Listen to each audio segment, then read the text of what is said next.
You know, when you're getting married, almost everyone comes to you and gives you advice on how to behave or adjust कर लेना, उसके घर को अपना ही समझना, वही तुम्हारा घर है, you have to manage it and what not. But absolutely no one tells you about the real stuff, how things can be easy for you after marriage. So 5 years ago when I got married, I really would have liked a video like this in which someone was sharing their journey or their real life tips on how to be a strong modern daughter-in-law. So I thought I will share my tips and tricks and hacks from these 5 years of my marriage. Even if people don't like you in the beginning, they will eventually start to like you or accept you for who you are. ये मेरा golden rule है. अगर आप कोई चीज कर रहे हो और इसलिए कर रहे हो कि भाई लोग आपको अप्रिशिएट करेंगे या लोगों की नजर में आप अच्छे बन जाओगे, ट्रस्ट में कुछ नहीं फर्क पड़ता. These are 10 tips that I'm going to share with you, and there is one bonus tip towards the end of the video which is gold, and maybe this will make your life easy. So without any further ado, let's get started.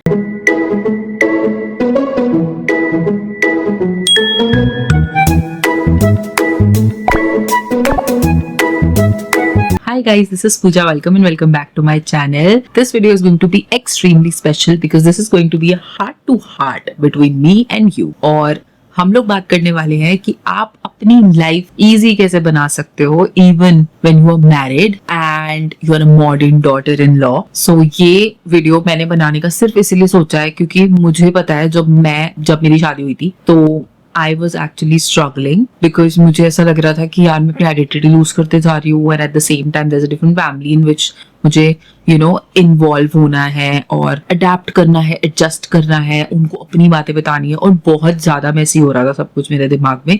तो मैंने सोचा जो मुझे feel हुआ था 5 साल पहले शायद ऐसा अब न्यू लड़कियां जो शादी कर रही हैं उनको भी होगा. So maybe this video is like a little help that I'm sending from my side to them, and I thought I will just quickly share a few things that have worked for me. And now जब मैं पीछे देखती हूँ तब मुझे लगता है कि हाँ यार इन चीज़ों ने मुझे हेल्प किया था, and these things actually made my life easier as a modern daughter-in-law. So I'm going to share just that. These are 10 tips that I'm going to share with you, and there is one bonus tip towards the end of the video which is gold. So stay tuned for that, and without any further ado, let's get to the first tip. तो जो पहली tip मैं आपके साथ share करने वाली हूँ वो एक्चुअली तो आजकल सबको पता ही होना चाहिए. It is more to do with financial independence.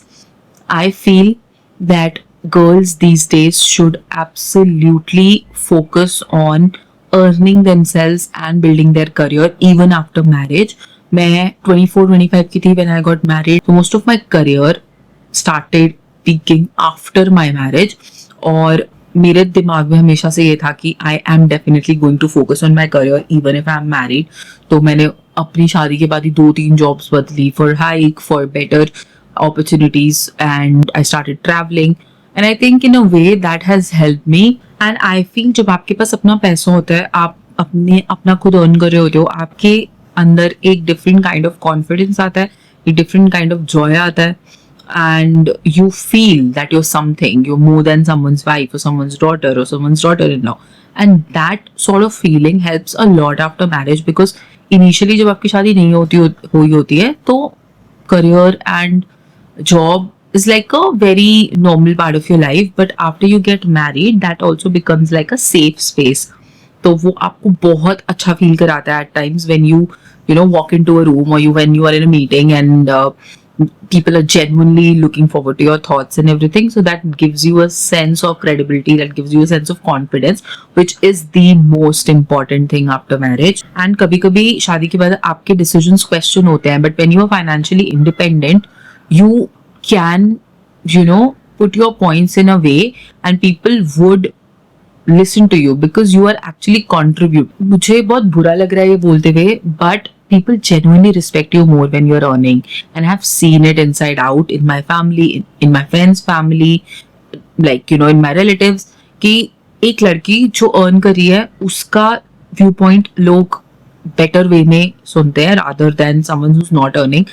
I am really sorry अगर किसी को ये बात hurt हो जाए, but this is my perspective. And I am not trying to put any woman who's not earning down, but for young girls who still have this opportunity or chance to, make a life for themselves, they should definitely think about getting financially independent and staying financially independent after marriage. Second thing that I want to share is, I think I've shared it in a lot of my other videos. अगर आपने नहीं देखा तो आप please देख लेना. I'll link it here. I would again want to, share this because it's very important. Be yourself and don't try to be someone else just to impress people. So I know कि बहुत बार, and I know मैं कितना भी कह लूँ, लोग फिर भी करेंगे और करना भी चाहिए because you really want to impress the new family that you now have. But एक बैलेंस बना के चलो. Do not portray yourself as someone who you're not, because in the end marriage is a very long journey and आप कहीं ना कहीं ऐसा कुछ हो जाएगा जिसमें आपका रियल साइड बाहर निकल कर आएगा और आप थक जाओगे, आप सफोकेटेड फील करने लग जाओगे उस इंसान में जो आप प्रोजेक्ट कर रहे हो. तो it is always better when start showing the real version of you from the beginning. Like अगर आप नहीं सुबह उठ पाते हो, अगर आप नहीं खाना बना पाते हो, या अगर आप एक certain way में अपनी लाइफ जीते हो, तो it is better that tell them this from the beginning. Otherwise जब आप instantly switch करोगे तो फिर लोग कहते हैं कि यार ये तो बदल गई. Even if people don't like you in the beginning, they will eventually start to like you or accept you for who you are, and that will make your life a little easier. Whoever you are at the core, just portray that, and I think people will love you. Because the truth is, you can't play a character forever. So try doing that from the beginning. Be yourself and just enjoy. My next point is more to do with feeling at home first. I know a lot of people will tell you कि भाई पहले adjust करो, घर के तौर तरीके सीखो and all of that. But I think before that आपको पहले उस घर को अपना मानना पड़ेगा और आपको उस घर में एडजस्ट करना पड़ेगा. जब आपको घर में अपना सा फील होने लगेगा तब नेचुरली आप उस घर में एडजस्ट भी कर जाओगे, आप खुश भी रहोगे. तो I think start with a routine at your home. Initially when I got married, तब हम किसी और घर में रहते थे एंड वहाँ पे एक बाहर एक पेड़ था बहुत सुंदर सा, उस पे बर्ड्स बैठती थी and that balcony, I used to just take my tea to the balcony and have like my chai, और मैं जर्नलिंग करती थी या मैं बुक पढ़ती थी and that used to make me feel so good and at home. और वो छोटे छोटे रिचुअल्स फिर आपकी लाइफ में बहुत ज्यादा आपको ऐसा फील कराते हैं कि हाँ, you also belong to this place. So start creating and start building your own little memories in that home, and that way I think you will start feeling at home. और उसके बाद आप घर को अपना automatically मानने लग जाओगे. Do not just pressurize yourself into accepting that house as your home. So initially वो आपके लिए एक मकान होगा. It will be a house, and gradually you will have to make it into your ghar, your home, and that way it will work for you. Let's be honest, husband का role after marriage is the most important role and the most important relationship you'll have in your new home. So you will have to make your husband understand this, that he will have to act as a bridge between you and his parents. Otherwise चीजें बहुत खराब हो जाएगी. And लड़कों को हमेशा इतनी अकल नहीं होती है. They don't really realize this कि they will have to put their efforts and they'll have to put their dimag and their heart into building a relationship between you and his parents. It will not automatically be कि instantly सब कुछ बहुत अच्छा अच्छा हो गया और हम साथ साथ चल रहा है. ऐसा नहीं होता. लड़कों को बहुत ज्यादा चीजें करनी पड़ती हैं कि आपका पर्सपेक्टिव वो अपने पेरेंट्स को समझाए या उनका पर्सपेक्टिव आपको समझाए, and he will have to become that bridge between you two if he wants like a normal relationship and if he wants to make things easy for you. और कभी कभी उनको ये खुद समझ नहीं आता है, तो I am giving you this tip. आप अपने वुड बी हस्बैंड को या जब हस्बैंड बन जाए उसको भाई आराम से समझाओ ये चीज कि उसके पेरेंट्स उसकी ज्यादा सुनेंगे और उसको अपने पेरेंट्स से बात करने का वो कंफर्ट लेवल भी है जो आपको इनिशियली नहीं होगा. तो he will have to make sure that he is conveying what is your need और what do you feel about or how do you feel about a certain thing to his parents. और उसके बाद वो एक cordial relationship build होगा, because एकदम से तो सोच भी नहीं होगा. तो ये चीज आपको ही समझानी पड़ेगी. आई नो लड़के बेवकूफ होते हैं, उनको नहीं पता होता है, बट समझा के देखो. मेरे केस में तो मुझे बहुत वर्क करी थी और मोर और less my husband was a little sensible that way कि उसको खुद ही धीरे धीरे समझ आ गया, कहीं कहीं नहीं भी समझ आ रहा था. तो we used to have these conversations and I was able to tell him that. And trust me, जिस तरीके से मैं आपको भी बता रही हूँ, इतनी सॉर्टेड नहीं थी मेरी भी जिंदगी. I learned it the hard way, and now when I have learned a lot of things I'm sharing. तो do not feel एकदम से ऐसा कह रहे यार ये इतना सब कुछ करना पड़ेगा, कुछ ऐसा इतना भी मुश्किल नहीं है, बट हाँ धीरे धीरे आपको खुद ही सीख जाते हो, हर कोई सीखता है तो अब भी सीख जाओ. The next thing is respect and dignity. I think respect after you get married or become a bahu in someone's house is a mutual two-way street. If someone is respecting you, if someone is talking to you nicely, definitely you will have to and you will. और अगर आपको लग रहा है कोई आपको बार बार trigger कर रहा है, परेशान कर रहा है, तो either take a stand for yourself, और अगर आप खुद नहीं ले पा रहे हो तो भाई अपने हस्बैंड को बोलो.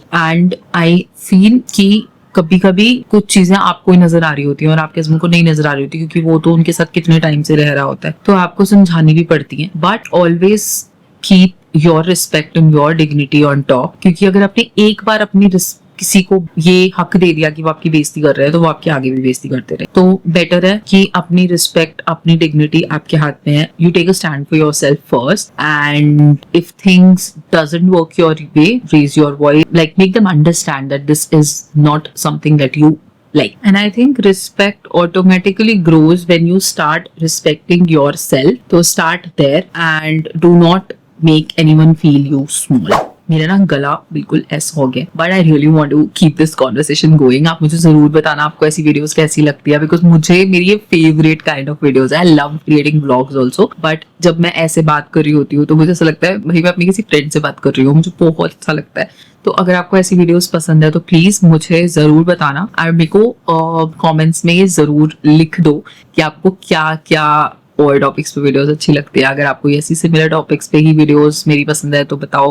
If you want to know something else about me, like my career, my dreams, my goals, या कुछ और भी, anything, like if you want a girl talk sort of a video, तो मुझे जरूर बताओ, and I will love to create it because this is like me. I love creating videos like this. Oh God, I can't even begin to stress on this next point of mine, which is stop being a superwoman. You're not. अगर काम बहुत ज्यादा है और आप घर और office दोनों मैनेज कर रहे हो, या आप may be if you have kids, तो do not feel shy in asking for help. Like either ask for help or hire a help, whatever works for you, but do not do everything on your own because you won't be able to, and that will make things so hard for you. तो भाई help मांगो. घर है तो सबका है, shared responsibility होनी चाहिए. सबके काम सब अपने अपने काम खुद करें, या अगर आप भी किसी का काम कर रहे हो तो कोई आपका भी कर दे.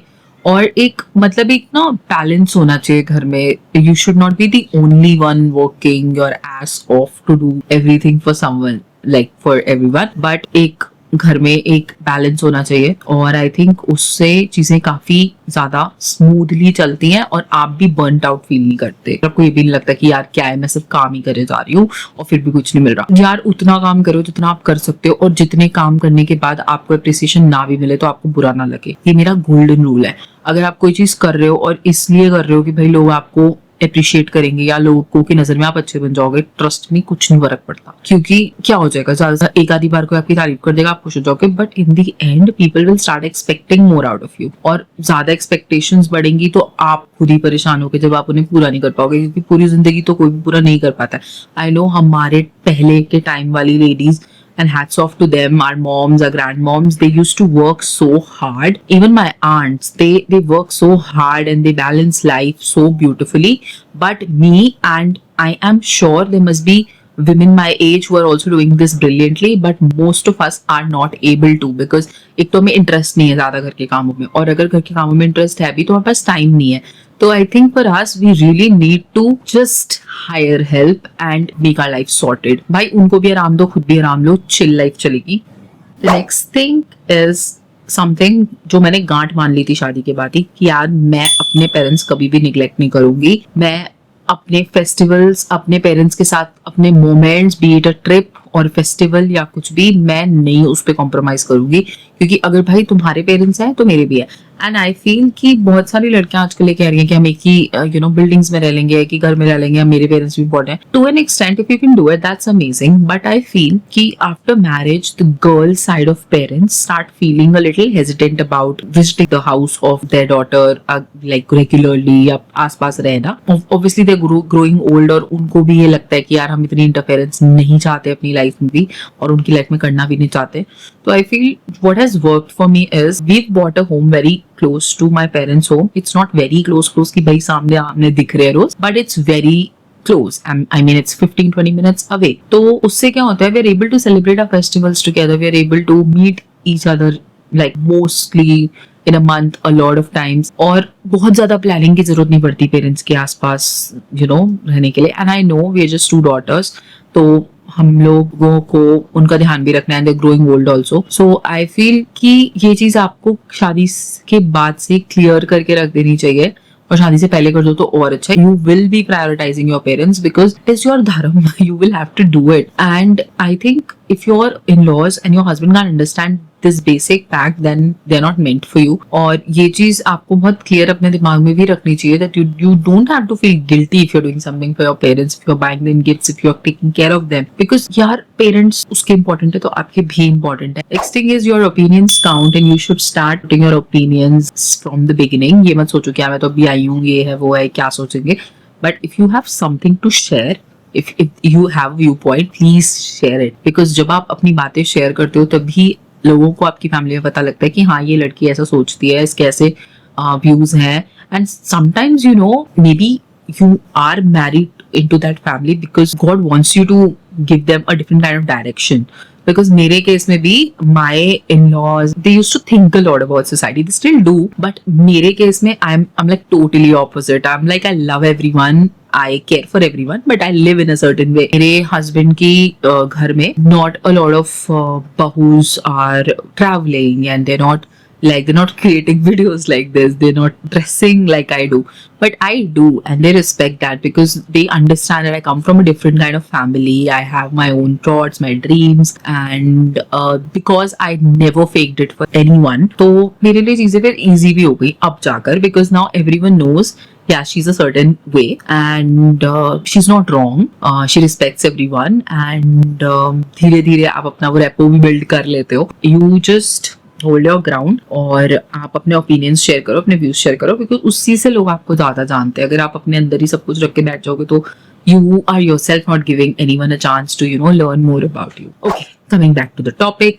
The next thing is very important, and everyone who knows me knows me कि मेरे लिए कितना important है me time. So after marriage your me time becomes so important for you and your partner as well, because उस time से आप अपने आप को center करते हो, अपनी insanity को check रखते हो, और आप बाद में मतलब you feel better about it. I think अगर मैं रोज कुछ ना कुछ अपने लिए और अपने साथ ना करूँ तो I feel very tired, I feel exhausted, I feel bad, sad, mad, सारे गंदे गंदे जो भी चीज आप बेकार की फील कर सकते हो ना, मैं सारी फील करने लगती हूँ. तो इसलिए I make sure that I'm doing something on my own every single day. Either it's going for a walk, yeah, just creating something, or just being on my own. So that is very important. Or usually after marriage you get so busy and you stop doing that, and you also want to give time to everyone around you. तो आप अपने आप को ही time नहीं देते हो और आप अपने आप से इतने डिस्कनेक्ट हो जाते हो कि फिर आप सफोकेट फील करते हो, आप इरिटेटेड रहते हो, which is not good. And especially starting of the marriage में तो बिल्कुल भी अच्छा नहीं है, क्योंकि ऑब्वियसली वैसे भी एडजस्टमेंट पे इतनी लड़ाई हो रही होती है, और उसके बाद अगर ये एक और चीज ऐड हो जाए तो इट बिकम्स रियली मेसी. तो यार do make sure that you spend some time with yourself. Next up is questioning things. Well I feel when you are new into a family there are lot of things you don't know and you want to know, और sometimes you don't feel confident or you feel shy. आपको लगता है कि यार फालतू में क्यों टांग अड़ानी है. But it is very important to ask questions, because when you ask questions, it's then when you get to know about certain point of views या certain things. So it's very important. If there is something that doesn't appeal to you or you don't understand, ask. जिससे भी आप comfortable feel करते हो उनसे पूछो. Maybe you'll get a different perspective और आपको चीजें ज्यादा समझ आएंगी. शादी में I know silence कभी कभी आपको पीस लगता है, but in the long run it eats you up and it ruins your marriage. तो आप प्लीज अपने अंदर चीजें तो बिल्कुल भी मत रखना, और बहुत ज्यादा निकालना भी मत, फार में ऐसे लड़ने मत लग जाना. बट मतलब एक बैलेंस ढूंढ के आप बातें करना सीखो और क्वेश्चन पूछना सीखो, कॉन्वर्सेशंस करना. So this brings us to our bonus tip. तो मैंने आपको 10 चीजें बताई हैं. आई होप आप उनको फॉलो करोगे. And the last but not the least thing is festivals and rituals को अपना बनाना। तो I know every house hold in India celebrates every festival in a certain way, और जब आप नई शादी करके जाते हो तो आपको ऐसा फील होता है कि यार ये बहुत डिफरेंट है मेरे घर से, या ये फेस्टिवल तो मुझे मेरा लग ही नहीं रहा। So always make sure that after you get married, you add certain elements into every festival of your home, and that will make you feel better and more connected to your house. So yeah, that was it for today's video. Please मुझे बताना कि आपको सब कुछ कैसा लगा, और आपको ये tips and tricks and hacks मेरी real life से help करेंगे कि नहीं करेंगे, या आपको कुछ समझ भी आ रहा है, आपको लग रहा है कि हाँ ये सब चीजें हेल्प कर सकती है। And if you like such videos, please don't forget to like, share and subscribe. Follow me on Instagram. I make awesome content there. I share a lot of tips on modern relationships, marriage, self-help, self-love on my Instagram as well, in a much more entertaining way. And yeah, I will see you guys in the next one. Bye.